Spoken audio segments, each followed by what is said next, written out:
Kishanganj police ने नशा तस्करों के खिलाफ क्रैकडाउन का सिलसिला शुरू कर दिया है, जिसको लेकर इस धंधे से जुड़े लोगों में हड़कंप मचा हुआ है। कोचाधामन थाना क्षेत्र में पुलिस ने इस ऑपरेशन को अंजाम दिया, जहां पर 42 लाख के गांजा के साथ 2 तस्करों को धर दबोचा है। किशनगंज पुलिस की स्पेशल टीम ने पुनास इलाके में इस ऑपरेशन को अंजाम दिया है। इससे पहले पुलिस को बंगाल से बिहार नशा तस्करी की खबरें मिली थी, जिसके आधार पर जाल बिछाया गया था।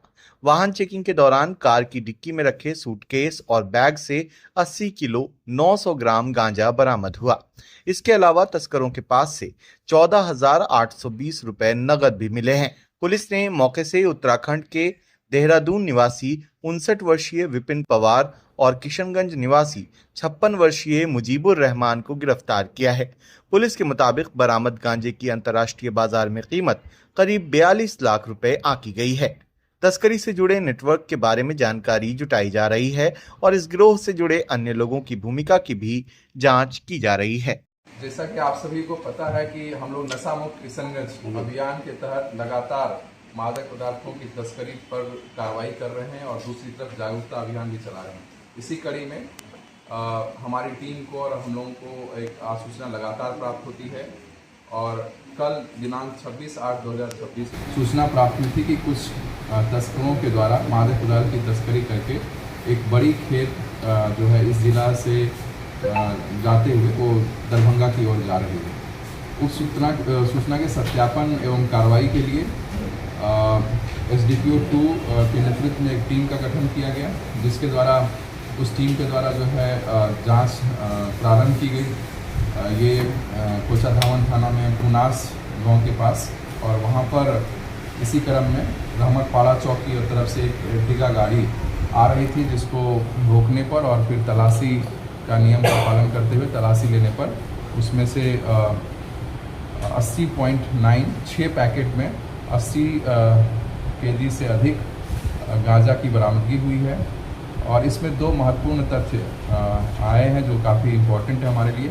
इसमें जो मुख्य तस्कर गिरफ्तार हुआ है वो विपिन पवार करके है, जो असली जो है देहरादून का रहने वाला है और एक्स सर्विसमैन भी है। इससे पूछताछ के क्रम में कई इम्पोर्टेंट बातें हमारे सामने आई है, जिसका सत्यापन चल रहा है। और यह जो व्यक्ति है यह काफ़ी समय से इस मामले में एक्टिव रहा है और इसका अंतर्राज्यीय तस्करों के साथ नेटवर्क है। तो इनकी गिरफ्तारी से एक नेटवर्क पर भी प्रहार हुआ है। दूसरी तरफ हमें नई जानकारियां जो मिल रही है उस पर भी हम आगे कार्रवाई करेंगे।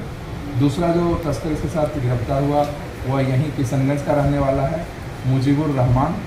ये गाड़ी चला भी रहा था और इन लोगों के द्वारा दरभंगा में कहाँ डिलीवरी देनी थी और ये लोग जहाँ से इसका जो बैकवर्ड और फॉरवर्ड लिंकेजेस हैं इस पर भी हम लोग काम कर रहे हैं। और निश्चित तौर पर इसमें जो लोग शामिल होंगे उन पर भी हम लोग उनकी भी जानकारी लेकर के छापामारी करके उनकी गिरफ्तारी सुनिश्चित करेंगे। और इसमें मानवीय आसूचना के साथ साथ जो बरामद मोबाइल है उसकी तकनीकी विश्लेषण भी उसका किया जा रहा है। इसमें शामिल अपराधियों की अपराध जनित संपत्ति का भी पता लगा करके आगे कार्रवाई की जाएगी। और इस संबंध में कोचाधामन थाना में 451-26 जो है केस दर्ज करके आगे पर कार्रवाई की जा रही है। दोनों तस्करों को न्यायिक हिरासत में मिल जाएगा। विपिन पवार जो है पूर्व में जैसा कि उन्होंने बताया कि एक्स सर्विस मतलब आर्मी में थे और एक्स सर्विसमैन हैं। और इनके द्वारा जो बातें बताई गई है उससे यह प्रतीत होता है कि ये अंतर्राज्यीय जो सिंडिकेट है, जो तस्करों का गिरोह है, उसके सदस्य हैं, उसमें सक्रिय सदस्य हैं और काफ़ी एक्टिवली जो है इसमें ये काम कर रहे हैं। तभी ये देहरादून का होने के बावजूद इस क्षेत्र में रह करके और दरभंगा में डिलीवरी देने जा रहे थे और इनके नागालैंड में भी रहने की बात सामने आई है। तो इन सभी बिंदुओं पर अनुसंधान चल रहा है और निश्चित तौर पर इससे हमें बहुत आगे भी कार्रवाई करने में मदद मिलेगी और इस पूरे नेटवर्क को ध्वस्त करने में सहायता मिलेगी।